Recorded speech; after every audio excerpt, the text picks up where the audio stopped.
Morning, everyone.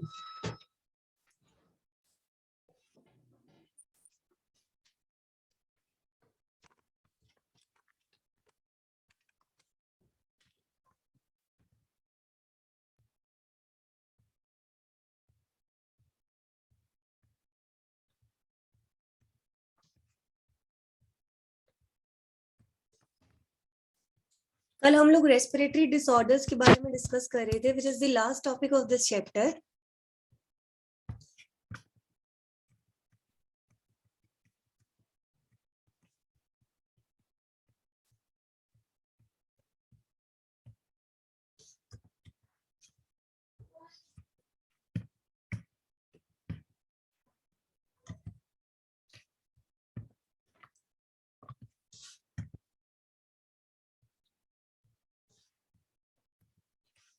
Human physiology में इस पूरी यूनिट में हम हर चैप्टर में ह्यूमन फिजियोलॉजी का अलग अलग टॉपिक डिस्कस करेंगे. जैसे डाइजेस्टिव सिस्टम है तो किस तरह से हमारा खाना डाइजेस्ट होता है, और उसके लास्ट में आएगा disorders of the digestive system. Circulatory system है तो किस तरह से हमारा हार्ट काम करता है, ब्लड सर्कुलेशन है, लास्ट में उसके डिसऑर्डर्स. इसी तरह से ये chapter breathing and exchange of the gases, इस पूरे चैप्टर में we discussed about the respiration.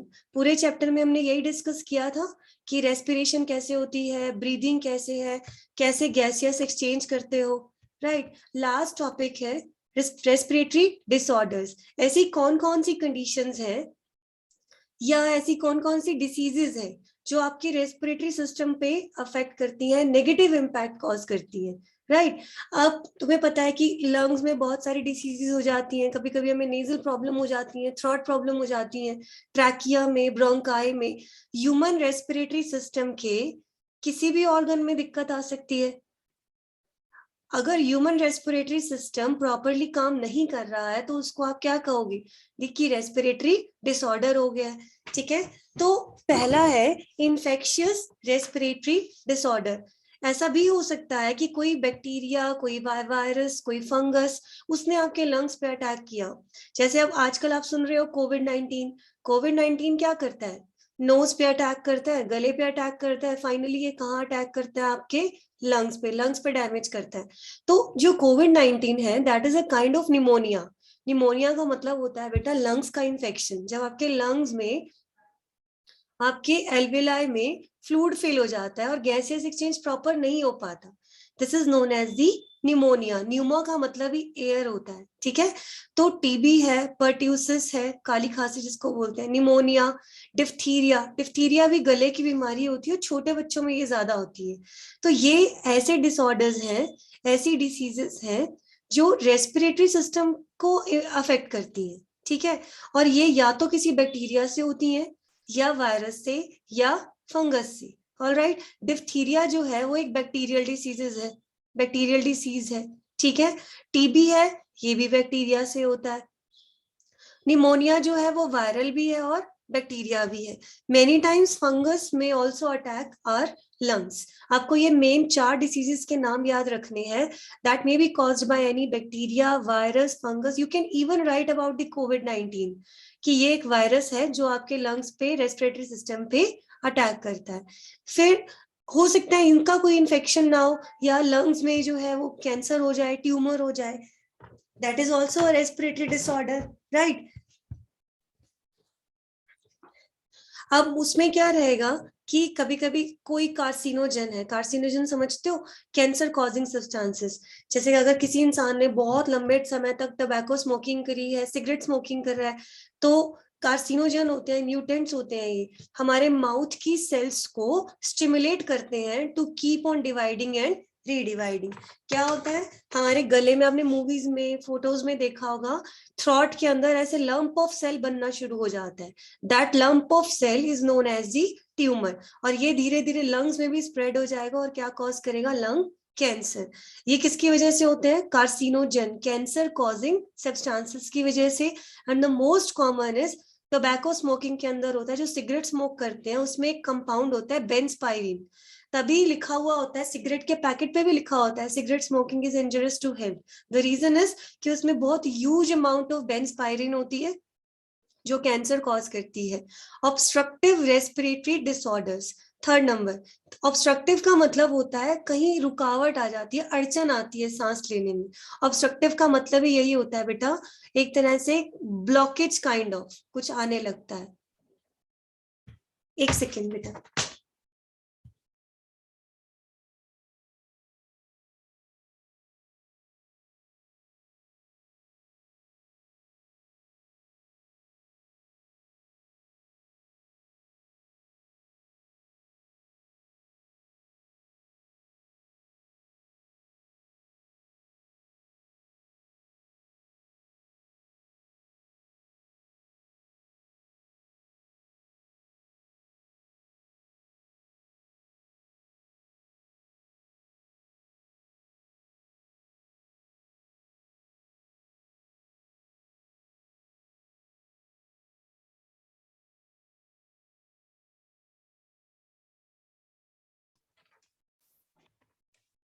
Obstructive respiratory disorders का मतलब है जब कहीं ना कहीं कोई ब्लॉकेज आ रही हो, रुकावट आ रही हो, जैसे एलर्जीज है, ब्रोंकाइटिस है, इम्फाइसीमा है, मैंने आपको कल भी बताया था। जब भी किसी डिसीज के नाम के आगे ITIS लगाओ, इसका मतलब होता है इन्फ्लामेशन, ठीक है। और इन्फ्लामेशन का मतलब होता है स्वेलिंग आना। एम्फाइसीमा एक बीमारी है जिसमें क्या होता है, insufficient oxygen supply. You must have heard about allergies. Allergy में क्या होता है, बॉडी में रेडनेस हो जाती है, स्वेलिंग आती है, और क्या होता है, इचिंग जैसी फीलिंग आती है, इचिंग जिसको हम खारिज बोलते हैं। और क्या होता है, डिफिकल्टी इन दी ब्रीदिंग। अगर एलर्जी बहुत ज्यादा सीवियर हो जाए तो क्या होता है, ब्रीथ करने में उस पर्सन को बहुत ज्यादा डिफिकल्टी आती है। तो एलर्जी क्या है बेटा, खुद एक डिसीज नहीं है, ये एक बॉडी का रिस्पॉन्स होता है, इम्यून सिस्टम का रिस्पॉन्स है टुवर्ड्स एनी एलर्जन। ब्रोंकाइटिस मतलब ब्रोंकस में इन्फेक्शन, ब्रोंकस ध्यान है, ट्रैकिया था, ट्रैकिया जो है वो 2 पार्ट में डिवाइड करता है, हम सारा कर चुके हैं। अगर इस ब्रोंकस में इन्फेक्शन हो जाए, this is known as the bronchitis. Emphysema का मतलब होता है ये एक जेनेटिक डिसऑर्डर है। जेनेटिक डिसऑर्डर का मतलब है बेटा, ये किसी ने, ये अगर होगा तो किसी बच्चे में जन्म से ही होगा, इनहेरेंट होता है, ठीक है, पेरेंट से इनहेरिट किया जाता है, और ये जेनेटिक डिसऑर्डर है। इसमें भी ऑक्सीजन सप्लाई प्रॉपर नहीं होती, ऑक्सीजन सप्लाई बॉडी में क्या होती है, कम होती है। इन डिसीजेस के आपको नाम याद रखने हैं कि इन्फेक्शियस में कौन कौन सी आ सकती हैं। लंग कैंसर, ट्यूमर कैंसर कौन कॉज करता है, ऑब्स्ट्रक्टिव रेस्पिरेटरी डिसऑर्डर्स क्या है। एनसीईआरटी में ये नहीं दिया हुआ, लेकिन तुम्हारी नॉलेज के लिए ये जरूरी है। मैंने कल समझाया था कि एलर्जीज कैसे होती हैं। अगर तो ये प्रोसेस ध्यान में रह जाए कि जब पहली बार कोई एलर्जन आपकी बॉडी में एंटर करता है, हमारा इम्यून सिस्टम उसके अगेंस्ट क्या बनाता है, एंटीबॉडी। फर्स्ट टाइम इस एलर्जन ने बॉडी में एंटर किया, हमारे इम्यून सिस्टम ने इसके अगेंस्ट क्या बना दी, एंटीबॉडी। मास्ट सेल होती है हमारी बॉडी के अंदर, इम्यून सिस्टम की सेल्स, ये एंटीबॉडी के साथ बाइंड कर जाती है। ऐसा स्ट्रक्चर बन गया, यहां तक रुक गया। अब वो दोबारा जब एलर्जन हमारी बॉडी में आएगा, अब वो क्या करेगा, ये स्ट्रक्चर हमारी बॉडी में ऑलरेडी बना हुआ है, एंटीबॉडी, और ये क्या है बेटा, मास्ट सेल। अब एलर्जन आके यहाँ बाइंड कर गया, जैसे ही एलर्जन यहाँ के बाइंड करेगा, ये मास्ट सेल फट जाएगी, ब्लास्ट कर जाएगी, ब्रस्ट कर जाएगी। जैसे ही बर्स्ट करेगी, जो हिस्टामिन्स हैं वो रिलीज करेगी। अब जैसे ही आपके ब्लड में हिस्टामिन रिलीज होते हैं तो आपको स्नीजिंग, नाक बहता है, छींकें आती है, इरिटेशन होती है, इचिंग, सांस लेने में दिक्कत। एलर्जी में सबको अलग अलग सिम्टम्स आते हैं। तो allergy is not a disease. आपकी बॉडी में जब एलर्जन आया, आपके इम्यून सिस्टम ने उसको जो रिस्पॉन्ड किया, उसकी वजह से एलर्जिक रिएक्शन होती है। तो जो मेडिसिन दी जाती हैं लाइक एविल एंड सिट्राजिन, मैंने कल भी बताया था, ये एंटी हिस्टामिन होते हैं, हिस्टामिन की प्रोडक्शन को ये रोकते हैं, एलर्जी को नहीं रोक रहे हैं ये, ठीक है। एस्थमा में क्या होता है, स्पैज्म ऑफ द ब्रोंकाई और ब्रोंकियल स्पैज्म। आपके जो ब्रोंकस होते हैं उस पे स्पैज्म आ जाता है। स्पैज्म का मतलब होता है बेटा, एक तरह से लगा लो श्रिंक हो जाती है ट्यूब्स, सूजन आ गई, श्रिंक हो गई। नॉर्मल ट्यूब का डायमीटर मान लो इतना, इतनी चौड़ी है, अब वो छोटी सी रह गई, ट्यूब स्पैज्मेटिक हो गई, नैरो हो गई। तो जिसमें ज्यादा एयर जाती थी, अब इसमें कम एयर जाएगी, ठीक है। तो ऑब्वियसली जब एयर कम जाएगी तो आपको सांस लेने में तकलीफ होगी, this is the asthma, asthma में क्या होता है, ब्रोंकियल स्पैज्म हो जाता है, ब्रोंकस जो है वो श्रिंक हो जाती है आपकी, ठीक है।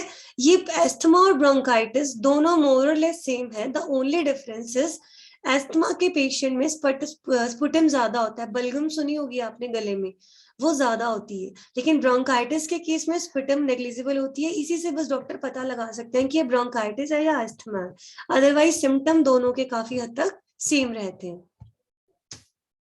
हाइपोक्सिया, भाई हाइपोक्सिया का मतलब क्या है कि जब इन दोनों कंडीशन में जब ट्यूब्स नैरो हो जाएंगी तो हवा कम जाएगी, हवा कम जाएगी तो जो ऑक्सीजन है वो डेफिशिएंट हो जाएगी, हमारी बॉडी के अंदर ऑक्सीजन की कमी हो जाएगी, this is known as the hypoxia. Last है ऑक्यूपेशनल रेस्पिरेटरी डिसऑर्डर्स, ये ना किसी बैक्टीरिया वायरस से है, ना ही कोई कैंसर है, ना ही कोई इन्फ्लामेशन हुई है।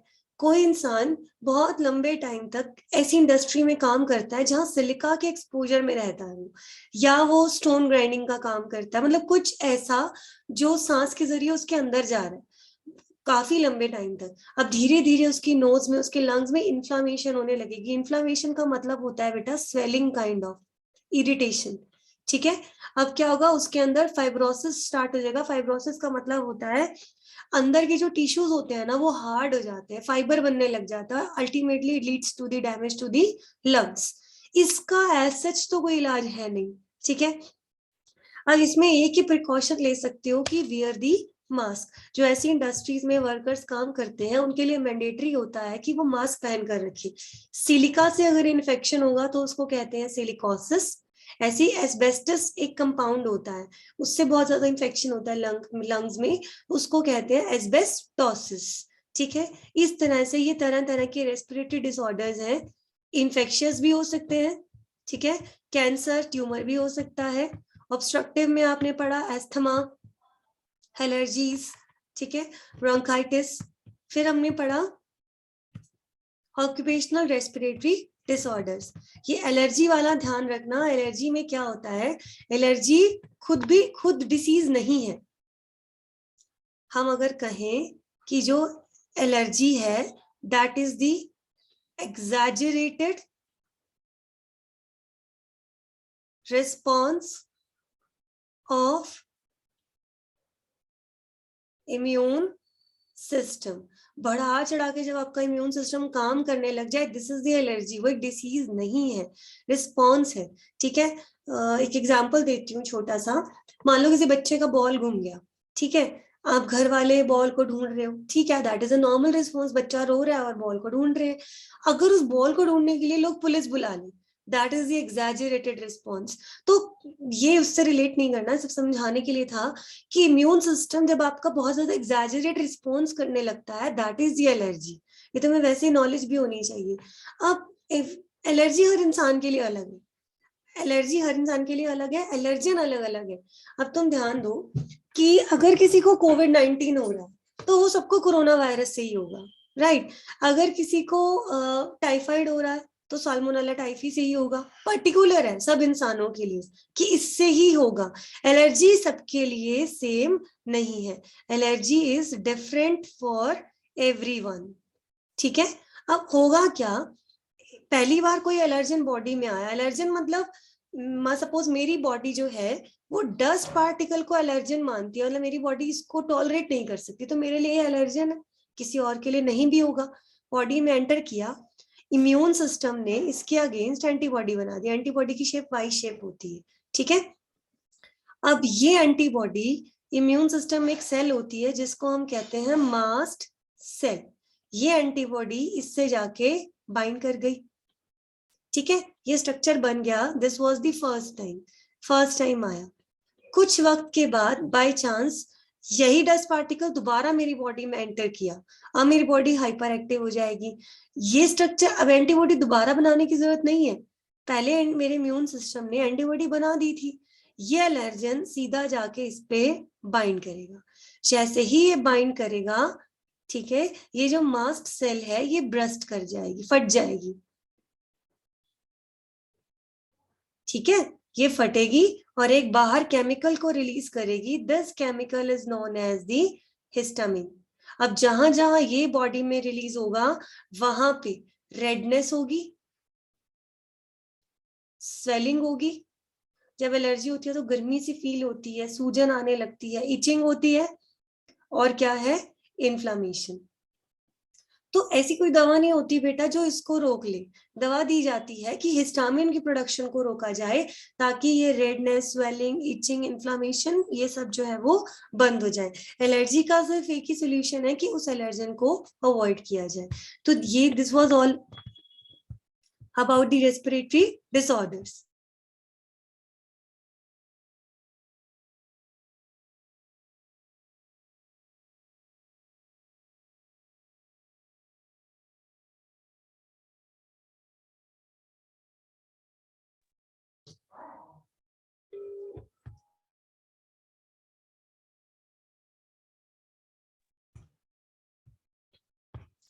यहाँ ये चैप्टर खत्म होता है। इससे पहले जो मैंने कराया था that was the respiratory volumes. Respiratory volume simple सा है बेटा, इसमें आपको डिफरेंट डिफरेंट एयर के वॉल्यूम्स के बारे में जानना है कि जब आप नॉर्मल सांस ले रहे होते हो कितनी हवा अंदर जा रही है, कितनी बाहर निकल रही है, फोर्सफुली कितना ले सकते हो, आपके लंग्स की टोटल कैपेसिटी कितनी है, इंस्पायर करने की कितनी है, एक्सपायर करने की कितनी है, ठीक है, आपका रेजिडियल वॉल्यूम कितना होता है, और एनाटॉमिकल डेड स्पेस कितना है, मरने के बाद आपके रेस्पिरेटरी पाथवे के अंदर कितनी एयर जो है वो बाकी रह जाती है, ठीक है। इस तरह से इसमें अलग अलग डेफिनेशंस थी, इसको रीड कर लेना खुद से, फिर दोबारा अगर दिक्कत आए तो मुझे बताना। और अब प्लीज सब लोग मुझे रिप्लाई करो कि इस चैप्टर को दोबारा से रिवाइज करना है या सीधा टेस्ट देने के लिए रेडी हो। टाइम बहुत कम है हमारे पास, मुझे नेक्स्ट चैप्टर स्टार्ट करना है, बॉडी फ्लूइड्स एंड सर्कुलेशन, लेकिन इस तरीके से भी नहीं करना कि तुम्हें कुछ समझ ना आ रहा हो। आई एम रिपीटिंग कि ऑनलाइन क्लासेस को सीरियसली लो, इस चैप्टर के बारे में मेरे को बताओ कि इसको एक बार फिर रिवाइज कराऊं या सीधा कल परसों 2 दिन बाद मुझे टेस्ट दे दोगे। बोल के रिप्लाई करो बेटा। मैम रेस्पिरेटरी डिसऑर्डर ये वॉल्यूम्स में थोड़ी सी कंफ्यूजन है, बाकी तो क्लियर है पूरा चैप्टर। ठीक है संजू। आरती, अर्पित, भावना, दीपाली, खुशी, पूजा, पूरब, सब बोलो। रमन, यक्ष, मैम एक बार रिवाइज ही करवा दो। ठीक है, बाकी सब बताओ भाई। लास्ट में थोड़ा सा रिपीट कर देना मैम। ठीक है, बाकी सब रिवाइज करवा दो। कौन बोल रहा है ये, क्लियर बोलो बेटा। पढ़ाई से रिलेटेड ओपनली बोल सकते हो, कोई मना नहीं है, मैं कोई डांट थोड़ी रही हूँ, मैं खुद पूछ रही हूँ तुमसे, बताओ।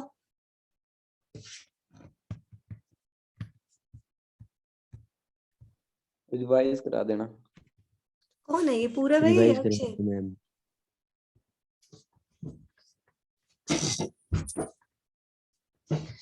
कल का दिन और लगाएंगे लास्ट, ठीक है, इसकी रिवीजन के ऊपर। और कल हो गया वेंसडे, ठीक है, इसका टेस्ट रखेंगे हम सैटरडे को। अभी मैं उसके बाद एक नया चैप्टर स्टार्ट कर दूंगी। रिवीजन अभी स्टार्ट कर दे, कुछ आज हो जाएगी, कुछ कल हो जाएगी। 15 मिनट्स हैं अभी हमारे पास। यस मैम करवा दो। ठीक है बेटा। एनिमेशन से कुछ हेल्प होती है क्या साथ साथ? जिसने बीच में नहीं किया ढंग से वो आप ध्यान देना, रिवाइज कर रहे हैं हम इसको दोबारा से, ठीक है। सबसे पहले हमने चैप्टर स्टार्ट किया था breathing and exchange of the gases. इसमें हमने पढ़ना था कि एनिमल्स के अंदर, अभी प्लीज जहां जिसको समझ नहीं आएगा बीच में बोल देना, ठीक है। रेस्पिरेटरी ऑर्गन्स कौन कौन से होते हैं, ह्यूमन का रेस्पिरेटरी सिस्टम कैसा है, ठीक है, हमारी जो ब्रीदिंग है उसका मैकेनिज्म क्या है, उसको कैसे रेगुलेट करते हैं। यहाँ ब्रीदिंग का मतलब है बेटा सांस अंदर लेना और सांस बाहर छोड़ना, बस सिंपल, ठीक है। उसके बाद ये एक्सचेंज ऑफ गैसेस, ये अलग है। इनमें पहले तो तुम्हें ये ध्यान से तुम्हें ये समझ में आना चाहिए कि मैकेनिज्म ऑफ ब्रीदिंग में सिर्फ आपको ये समझाना होता है कि एयर कैसे अंदर आती है और कैसे जो एयर है आपकी बॉडी से बाहर जाती है, सिंपल, ठीक है। फिर एक्सचेंज ऑफ गैसेस में आप ये बताते हो कैसे ऑक्सीजन अंदर आती है और कैसे CO2 बाहर जाती है, काफी फर्क है इन दोनों बातों में। फिर ट्रांसपोर्ट में आप ये बताते हो कि इनको मूव कराने के लिए कौन सा पिगमेंट काम कर रहा है। Are you getting me? ये टॉपिक है जो कंफ्यूज करेंगे। जब इस पे क्वेश्चन आएगा तो यू मे गेट कंफ्यूज कि मुझे कहाँ पे क्या लिखना है। If somebody asks you mechanism of the breathing and its regulation, तो आपको इसमें वो डायाफ्राम और वो मसल्स बताने हैं, इंटरकोस्टल मसल, कि किस तरह से आपके फेफड़े एकदम से फैलते हैं, ठीक है, सांस बाहर निकलती है, और किस तरह से अंदर लेते हैं और कैसे सांस जो है वो बाहर निकलती है। Breathe in breathe out, that's it, ये बताना है। फिर आपको ये बताना है कि किस तरह से ऑक्सीजन मूव कर रही है और किस तरह से CO2 मूव कर रही है। How do we exchange oxygen and carbon dioxide between lungs, between blood and between the tissues? ठीक है। फिर आप ये बताओगे ट्रांसपोर्ट ऑफ गैसेस में, ये बताओगे कि इनको एक जगह से दूसरी जगह ले जाने में कौन से पिगमेंट का रोल है, दैट इज द हीमोग्लोबिन। ठीक है। रेगुलेशन में मैंने बताया था आपका ब्रेन भी काम करता है, नर्वस सिस्टम इन्वॉल्व है, और एक आपकी कीमो रिसेप्टर्स होते हैं। ठीक है, These are कीमो रिसेप्टर, दो कंट्रोल थे। रेस्पिरेटरी वॉल्यूम्स में थोड़ा कंफ्यूजन है, ये बेटा है तो डेफिनेशन ही, इवन हम भी अभी भी कंफ्यूज हो जाते हैं कई बार। इसको थोड़ा ध्यान से पढ़ना, मैं फिर दोबारा कराऊंगी इसको। इसमें आपको वॉल्यूम्स याद रखने होते हैं, आपका टाइडल वॉल्यूम कितना है, आपकी कैपेसिटी कितनी है, आपका एनाटॉमिकल डेड स्पेस कितना है, वो सिर्फ वैल्यूज याद रखनी है। लास्ट में था कि अगर तो रेस्पिरेटरी सिस्टम प्रॉपर काम कर रहा है, ओके फाइन, अदरवाइज कई बीमारियां भी हो सकती हैं। आपके एनसीईआरटी में सिर्फ अस्थमा, एम्फीसीमा और ऑक्यूपेशनल रेस्पिरेटरी डिसऑर्डर्स मेंशन किए हैं। कई जगह हमने बहुत ज्यादा एक्स्ट्रा किया है यहाँ पे एनसीईआरटी से, लेकिन मैं सच बता रही हूँ तुम्हारे लिए फायदेमंद है, क्योंकि ह्यूमन फिजियो ऐसी है, जब तक डिटेल में नहीं जाओगे आप अपनी बॉडी को नहीं समझ सकते। आगे आगे और इंटरेस्टिंग आएगा, हार्ट कैसे काम करता है, अभी तुमने सिर्फ लंग्स के बारे में समझा। ठीक है, ये टॉपिक्स हमने कवर करने हैं, यहाँ पे तुम्हें कंफ्यूजन नहीं आनी चाहिए इधर इस जगह पे। ठीक है, फिर से बता रही हूँ, मैकेनिज्म ऑफ ब्रीदिंग में सिर्फ लंग्स में एयर इन और एयर आउट समझानी होती है, ब्रीद इन ब्रीद आउट। यहाँ आपको पार्शियल प्रेशर वाला एक्सप्लेन करना होता है, ऑक्सीजन CO2 का पार्शियल प्रेशर वाला। यहाँ आपको हीमोग्लोबिन वाला फंडा एक्सप्लेन करना है। ठीक है, कुछ ध्यान आ रहा है? रिप्लाई करो बेटा, ऐसे मजा नहीं आता साथ साथ।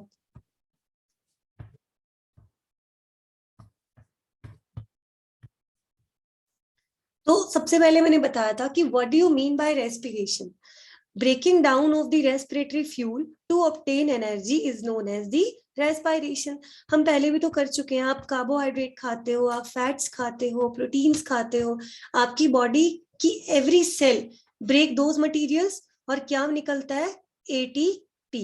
उसको आपने क्या कहा था, रेस्पिरेशन। ध्यान है, ग्लाइकोलिसिस, TCA, ऑक्सीडेटिव डीकार्बोक्सिलेशन, ये सब रेस्पिरेशन के पार्ट। अगर रेस्पिरेशन, ठीक है, हवा की प्रेजेंस में है, ऑक्सीजन की प्रेजेंस में है, तो आप उसको क्या कहते हो, एरोबिक। अगर वो ऑक्सीजन की एब्सेंस में है, then we call it anaerobic respiration. ये सब ऑलरेडी डिस्कस कर चुके हो। एरोबिक रेस्पिरेशन में एक ग्लूकोज आपको 38 या 36 ATP देता है, और एनारोबिक कंडीशन में it gives only 2 ATP। There is a huge difference in the amount of the energy. ठीक है, फिर था कि रेस्पिरेशन दो और टाइप की है, डायरेक्ट एंड इनडायरेक्ट। डायरेक्ट और इनडायरेक्ट में क्या होता है, ऐसे समझो इसको कि suppose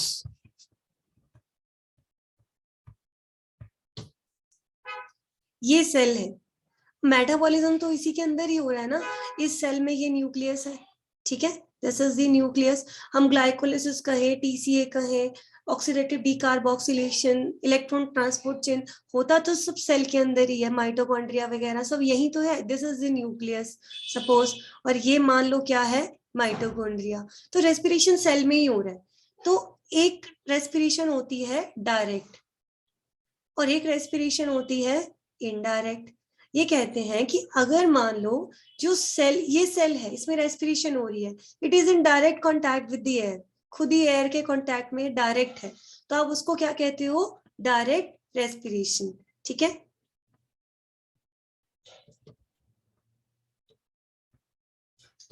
when a cell is in direct contact with air, ठीक है, लेकिन उल्टा अगर हो जाए, when a cell is not in direct contact with the air, तो जो लोअर ऑर्गेनिज्म होते हैं बेटा, जो यूनिसेल्युलर है, यूनिसेल्युलर समझते हो, जो बने ही सिर्फ एक सेल के हैं, तो वो तो ऑब्वियसली एयर के कांटेक्ट में ही रहेंगे ना, तो उनका रेस्पिरेशन डायरेक्ट है। लेकिन जो हायर ऑर्गेनिज्म है लाइक अस, मल्टी सेल्युलर, उनमें इनडायरेक्ट होती है। जस्ट इमेजिन, क्या आपकी किडनीज डायरेक्ट एयर के कांटेक्ट में है? नो। क्या आपका जो हार्ट तो चलो लंग्स के साथ ब्लड पंपिंग में इन्वॉल्व है, किडनी नहीं है। क्या आपका जो लीवर है वो डायरेक्ट कांटेक्ट में है? नहीं है। ऐसे ऐसे बॉडी में कितने सारे ऑर्गन है, सपोज स्प्लीन ही लगा लो, स्प्लीन है वो नहीं है, आपका गॉल ब्लैडर है, there are so many organs in our body, ठीक है। डायरेक्ट कांटेक्ट में तो सिर्फ लंग्स ही है ना, बाकी तो कोई डायरेक्ट कांटेक्ट में है ही नहीं, वो भी इतना डायरेक्ट कांटेक्ट में कहाँ है, पूरा पैसेज है एक, ठीक है। तो लेकिन ऑक्सीजन तो हर ऑर्गन के पास जा रही है, every cell is not in the direct contact of the air, तो ऐसा रेस्पिरेशन कैसा है? डायरेक्ट। तो ह्यूमंस में टाइप ऑफ रेस्पिरेशन कैसी है? Aerobic as well as the indirect respiration. हमारी ऑक्सीजन की प्रेजेंस में होती है रेस्पिरेशन, और इनडायरेक्ट है, ठीक है। इसको चाहे छोड़ दो, यह भी साथ साथ हम डिस्कस ही कर लेंगे, चैप्टर की समरी ही है एक तरह से। फिर आता है characteristic features of the respiratory surface. एक ऐसा सरफेस जो गैसियस एक्सचेंज में हेल्प करता है, ठीक है। एक ऐसा सरफेस जहां से गैसियस एक्सचेंज हो रहा है आपकी बॉडी में। हमारी बॉडी में फिलहाल, अब आप सारा चैप्टर कर चुके हो, मेन हमारा रेस्पिरेटरी सरफेस क्या है? एल्वेलाई। क्या था कि ये आ रहा है यहाँ से bronchi, sorry trachea, trachea divide हो जाता है फिर ब्रोंकस के अंदर, ये आगे हमारे किसके अंदर ओपन होते हैं? लंग्स में, ठीक है। ये आगे ब्रांचिंग होती जा रही थी इसकी, ध्यान है। फिर ये आगे ब्रांच कर जाएगा, ये आगे ब्रांच कर जाएगा, अल्टीमेटली ये किसके अंदर ओपन होते हैं? एल्वियोलाई के अंदर। ऐसा ही सेम इसी लंग में होता है, ये आगे डिवाइड करेंगे, ठीक है, फिर ये आगे डिवाइड करेगा। चैप्टर बहुत इंटरेस्टिंग है अगर इसको ढंग से करो तो। हाँ मैं मानती हूँ रेस्पिरेटरी वॉल्यूम्स में थोड़ी कंफ्यूजन रहती है, बट इतना टफ नहीं है। फिर ये भी कहाँ ओपन हो गए? एल्वियोलाई में। जितनी भी आपने एयर ली वो अल्टीमेटली कहाँ पहुंचेगी? आपके एल्वियोलाई में। अब ये एल्वियोलाई किसको देगा? ब्लड को। ब्लड किसको देंगे? ये टिश्यूज को, ठीक है। तो एक्सचेंज कहां से हो रहा है? हमारा एल्वियोलाई से। This is known as our respiratory surface. I think clear हो गया होगा। आपके फेफड़ों में जितनी भी ट्यूब्स, ब्रांचिंग, जो भी सारे रास्ते हैं वो अल्टीमेटली एल्वियोलाई में खुलते हैं। ये एल्वियोलाई ही है जो अब ब्लड को देगा ऑक्सीजन, ब्लड टिश्यू को देगा, आगे ऑक्सीजन यहाँ पे, ठीक है। ऐसे उल्टा चलेगा, ये CO2 ब्लड को देगा, फिर CO2 किसको देगा? एल्वियोलाई को। यही है ना जो हमारे बीच ये एक्सचेंज करवा रहा है। तो ये हमारा रेस्पिरेटरी सरफेस है। अब कहते हैं कि रेस्पिरेटरी सरफेस के क्या कैरेक्टरिस्टिक फीचर्स होने चाहिए। हम में एल्वियोलाई है, अलग अलग ऑर्गेनिज्म में अलग अलग ऑर्गन्स है, इसमें ये 5 फीचर होने चाहिए, चाहे वो कोई भी हो। बहुत थिन होना चाहिए, मॉइस्ट होना चाहिए, सूखा नहीं होना चाहिए, ब्लड सप्लाई काफी अच्छी होनी चाहिए, ठीक है, क्योंकि ब्लड ही तो है ना जो आगे गैसेस लेके जाएगा। कोई ना कोई रेस्पिरेटरी पिगमेंट होना चाहिए, हम में हीमोग्लोबिन है। सरफेस एरिया लार्ज होना चाहिए, जितना ज्यादा सरफेस एरिया होगा उतना ज्यादा गैसियस एक्सचेंज पॉसिबल होगा, ठीक है। अब कोई भी किसी का भी रेस्पिरेटरी सरफेस हो उसमें ये 5 फीचर्स होना मैंडेटरी है। हमारे में क्या है रेस्पिरेटरी सरफेस? एल्वियोलाई, जैसे मैंने यहाँ दिखाया ना, एल्वियोलाई, यहाँ से ही फिर आगे एक्सचेंज चलता है। क्लियर है यहाँ तक? Yes ma'am. ये तरह तरह के रेस्पिरेटरी पिगमेंट्स होते हैं अलग अलग ऑर्गेनिज्म में, याद रहे तो ठीक है, नहीं तो ह्यूमंस का तो तुम्हें पता ही होना चाहिए, हीमोग्लोबिन। बाकी जो मैंने एक्स्ट्रा नाम बताए हैं ये नीट के लिए बताए हैं, कॉम्पिटिटिव एग्जाम्स के लिए। एज ऑफ नाउ तुम्हें इतना पता होना चाहिए ह्यूमन में कौन सा है रेस्पिरेटरी पिगमेंट? हीमोग्लोबिन। रमन तुम्हारी आवाज नहीं आती है बिल्कुल भी, समझ आ रहा है? Yes ma'am. Different different organisms में डिफरेंट डिफरेंट ऑर्गन्स होते हैं रेस्पिरेशन के लिए, you have just recall them. थोड़ा सा तुम्हें बस आइडिया होना चाहिए। जब स्किन से रेस्पिरेशन होती है तो उसको कुटेनियस कहते हैं। ये कौन से ऑर्गेनिज्म में है, कौन से एनिमल में है, ठीक है। ट्रैकिया से, गिल से होती है, हमारी बॉडी में लंग्स से है। तो हमारी रेस्पिरेशन को क्या कहते हैं? Pulmonary respiration. Book lungs, book gills, animation में भी आया था, मैं दोबारा भी दिखा दूंगी एक बार। ये तुम्हें नाम ध्यान होने चाहिए, कॉम्पिटिटिव एग्जाम में कई बार ये पूछ लिया जाता है कि स्किन वाली रेस्पिरेशन को क्या कहते हो, ट्रैकिया वाली को क्या कहते हो। एक एक एग्जाम्पल हम जो पढ़ रहे हैं, this is the pulmonary respiration, ठीक है, क्योंकि हमारे में कौन है? Organ lungs. किसी में स्किन होती है, किसी में गिल्स है, किसी में पल्मोनरी सैक है, अलग अलग है, अलग अलग ऑर्गेनिजम्स में, ठीक है। फिर आता है, स्टार्ट होता है ह्यूमन रेस्पिरेटरी सिस्टम, ठीक है। रेस्पिरेटरी ट्रैक्ट हमारा ह्यूमन रेस्पिरेटरी सिस्टम, ये मैं कल ही कराऊंगी क्योंकि बीच में रह जाएगा। We are left with 3 minutes only. ये एक बार खुद से रीड जरूर कर लेना बेटा। रेस्पिरेटरी सिस्टम में हमें क्या समझना है? ह्यूमन रेस्पिरेटरी सिस्टम जब हम पूरा अभी करेंगे तो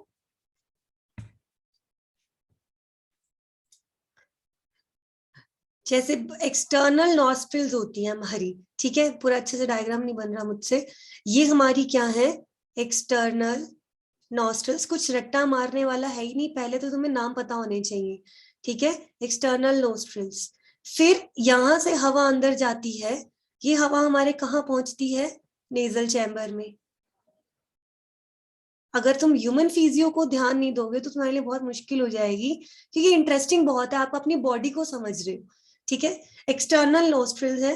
सेकंड नंबर पे ये कहाँ आ गई? नेजल चैम्बर में। आपकी नाक है, नाक के जो 2 होल्स होते हैं, they are the external nostrils. सांस अंदर खींची, जो बिल्कुल थोड़ी ऊपर गई, this is the nasal chamber. यहाँ पे 3 पार्ट थे, vestibular chamber, respiratory chamber, olfactory chamber, जो स्मेल करने का काम करते हैं, फिल्ट्रेशन का काम करते हैं, हवा ठंडी गर्म करने का काम करते हैं, ये ध्यान है। फिर यहाँ से जो हवा है ये वैसे आती है फेरिंग्स में। फेरिंग्स हम नहीं पढ़ रहे हैं यहाँ पे, this is the common passage for the food as well as the air. तो हम रेस्पिरेटरी सिस्टम में तीसरा पढ़ते हैं लैरिंग्स, ठीक है। लैरिंग्स को हमने क्या बोला था? Voice box. मेल में अलग है, फीमेल में अलग है। इसमें एक ग्लॉटिस होता है, एक ओपनिंग होती है। ग्लॉटिस को ढकने के लिए क्या होता है? एपिग्लॉटिस, ठीक है। ग्लॉटिस इज एन ओपनिंग और एपिग्लॉटिस इसका कवर होता है, ताकि इसमें, ये हमारी विंड पाइप है बेटा, सॉरी, इसमें से एयर जाती है। वॉइस बॉक्स है ये हमारा, इसमें फूड नहीं जाना चाहिए, ठीक है। लैरिंक्स से कहाँ आ जाता है? ट्रैकिया के अंदर। This is our wind pipe, ठीक है। फिर ट्रैकिया किसमें डिवाइड हुआ था? ब्रोंकाई के अंदर। ब्रोंकाई के बाद वो सिलसिला शुरू हुआ, फिर सेकेंडरी ब्रोंकाई, फिर टर्शरी ब्रोंकाई। इनमें रिंग्स होते हैं, ध्यान है, रिंग्स प्रेजेंट है इस तरह से, हाफ हाफ सपोर्ट के लिए। लास्ट में ब्रोंकियोल्स वगैरह, मतलब पूरा नेटवर्क फैला हुआ था, नेटवर्क फैला हुआ था। लास्ट में ये कहाँ ओपन होते हैं? एल्वियोलाई के अंदर, ठीक है। ये सारा लंग्स के अंदर आ गया आपके। राइट लंग, वो 2 लंग्स होते हैं हमारे, राइट लंग, और एक कौन सा होता है? Left lung. इनके वजन में भी फर्क है, इनकी शेप में भी फर्क है। ये हम सारा ह्यूमन रेस्पिरेटरी सिस्टम डिस्कस करेंगे। इस इमेज में देखना ध्यान से, ये देखो, ये आपकी नेजल कैविटी है। यहाँ से ये वाला जो एरिया होता है, this is the nasal chamber, ठीक है। इन्होंने मेंशन नहीं किया, ये आपका क्या है? नेजल चैम्बर, ठीक है। अब यहाँ पे ये फेरिंग्स है, फिर क्या आ गया? लैरिंग्स। ये ट्रैकिया है, ठीक है। ये डिवाइड हो गया प्राइमरी और सेकेंडरी ब्रोंकस में। दीज आर दी लंग्स, ठीक है। अब ये